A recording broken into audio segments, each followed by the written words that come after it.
গত এক বছরে প্রতি দুজনের মধ্যে একজন এবং সারা জীবনে 4 জন নারীর মধ্যে 3 জনই স্বামীর সহিংস আচরণের শিকার। স্বামীর পরকীয়া থাকলে 2.5 গুণ, আর যৌতুক লোভী বা মাদকাসক্ত হলে দ্বিগুণ বাড়ে সেই নির্যাতন। কিন্তু আইনি সহায়তা নেন মাত্র 7%।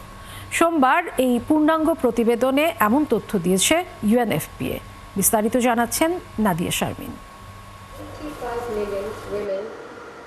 বাংলাদেশ পরিসংখ্যান ব্যুরো BBS ও জাতিসংঘের জনসংখ্যা তহবিলের প্রকাশিত এই পূর্ণাঙ্গ প্রতিবেদন বলছে, স্বামী বা সঙ্গীর হাতে গত এক বছরে সহিংসতা শিকার প্রতি 2 জনে 1 জন নারী, আর জীবনে অন্তত একবার স্বামীর দ্বারা সহিংসতা শিকার প্রতি 4 জনে 3 জন নারী। এছাড়া 3 জনে 1 জন স্বামীর দ্বারা যৌন নির্যাতনের শিকার। বিবাহিত 7%-এরও বেশি নারী অন্তঃসত্ত্বা অবস্থায়ও শারীরিক সহিংসতা এবং 5%-এর বেশি যৌন সহিংসতার মুখে পড়ছেন। কিন্তু সহিংসতার শিকার প্রতি 3 জনের 2 জন নারী এ নিয়ে কখনো মুখই খোলেননি। We learned that 1 in 2 women still don't know where to report the violence. And we also learned that women don't seek care and they don't even report it because they don't believe that there's going to be an outcome. We have this opportunity to use this data to update this National Action Plan on Violence Against Women. নারীর প্রতি সহিংসতায় সাহায্য নেওয়ার helpline 109 সম্পর্কে জানেন না 12% নারী।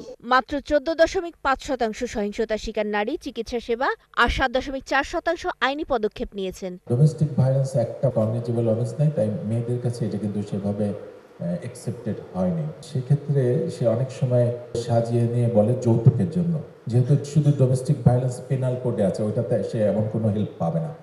তো এই মামলা করলে হয়ে যাচ্ছে সে মিথ্যাবাদী, কারণ নাই ধারা, আর ওইটাতে করলে সে কোনো লাভই পাচ্ছে না।